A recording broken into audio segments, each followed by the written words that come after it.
One Christmas, Paddington announced he was taking the Brown family to Barkridge's store to see Santa Claus. It was very good value, he explained. Apart from meeting Mr. Claus, there was a sleigh ride through Winter Wonderland, and you get to visit his workshop at the North Pole. We might even see where he makes his marmalade.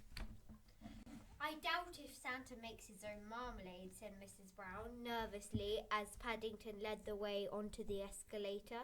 It would make all the presents sticky, agreed Jonathan. Not to mention his beard, added Julie. Besides, he's much too busy. That's more than you can say for Barkridge's, remarked Mr. Brown gloomily as he brought up the rear. There's hardly anyone here. There were two signs at the top of the escalator, one pointing to Santa Claus and one pointing to Winter Wonderland. I think I may visit Santa Claus first, announced Paddington, in case the sleigh gets stuck in the snow. He got down on his paws and knees in order to get to a better look and make sure it wasn't too deep. Just then he looked up and saw a man staring down at him. Are you a boy or a girl? Asked the store manager. I'm neither, said Paddington. I'm a bear. You look more like a large creepy crawly to me, said the man distastefully. Perhaps you'd better come back next year when you've made up your mind. Come back next year, repeated Paddington hotly. But I've brought my Christmas list. I thought it would save the postage. The Browns were too far away to hear what was being said, but from the look on Paddington's face, they guessed something must be wrong. Hurry up, called Mrs. Bird. We're all ready to go. Oh dear, Henry, said Mrs. Brown. I do hope the sleigh ride is a success. Paddington's been saving his bun money for ages, and he'll be most upset if he doesn't live up to his expectations. As Paddington clambered aboard and they set off, Mr. Brown held up a leaflet. Listen, everybody, he called. First of all, we will go past Santa's winter garden. I think I prefer Mrs. Bird's window box, said Paddington. The Browns exchanged anxious glances. It didn't seem a very good start to the outing, but Paddington wasn't listening. He was counting the number of buns it had taken to pay for the outing. Next, Mr. Brown pointed to a very tall tower with a flashing light at the top. That's a lighthouse at the North Pole, he said. It's there to make sure Santa arrives back home safe and sound after he's delivered all his presents. Paddington gave it a hard stare. I think there must be a wire loose, Mr. Brown, he exclaimed. The light keeps going on and off. Lighthouses are supposed to flash, broke in Jonathan. They all send out a different signal so that people know exactly where they are. But Paddington wasn't listening. He was counting the number of buns it had taken to pay for the outing. Now, this might be more interesting, Mr. Brown tried to strike a cheerful note. As they drew nearer to a big house with mechanical figures moving behind every window. We're about to enter Santa's workshop. Look at the elves, called Judy. She turned around in order to explain elves to Paddington. But as she did so, she gave a cry of alarm, for he was nowhere to be seen. Do something, Henry, cried Mrs. Brown when she saw what had happened. Do something, repeated Mr. Brown. What can I do from inside the middle of a workshop? We haven't reached the end of the tour, Mrs. Bird warned. Paddington will be most upset if he misses any of it.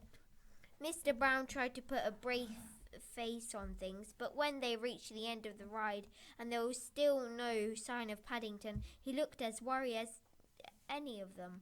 He called to one of Santa's helpers. There's a bear fallen into our works, repeated the man.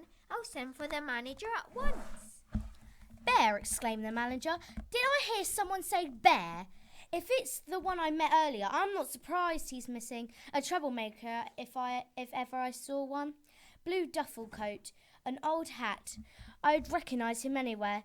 Leave it to me, I'll find him.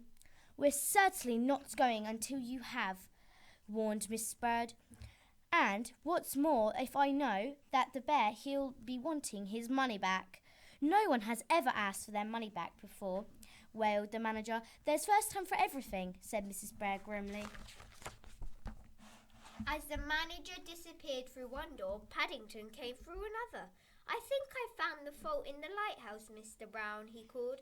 Bears are good at mending things, and before he had a chance to finish, there was a loud bang from somewhere inside Santa's workshop, and all the lights went out. Where is he? Shouted the manager. Where is he? I'll give him a present he won't forget in a hurry. Mrs. Bird took a firm grip of her umbrella. Come along, everyone, she called. I think we've had enough wonders for one day. Paddington certainly hit the headlines, said Mr. Brown at breakfast the next morning. Listen to this strange going on in the London store. One thing certain, said Miss Brown. We shan't be allowed into Barkbridges again in a hurry. I don't know, broke in Jonathan.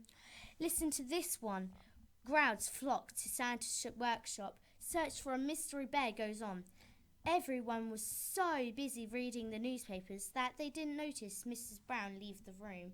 Had an important telephone call to make. Barkbridges, said the manager several days later, wishes you all a very Merry Christmas. Ever since this young bear first honoured us with a visit, we've had queues outside our store. It's quite like the old times. He turned to Mrs. Bird. And thank you, dear lady, for telephoning us when you did. Perhaps I could do more repairs for you, said Paddington hopefully. I don't think that will be necessary, said the manager hastily.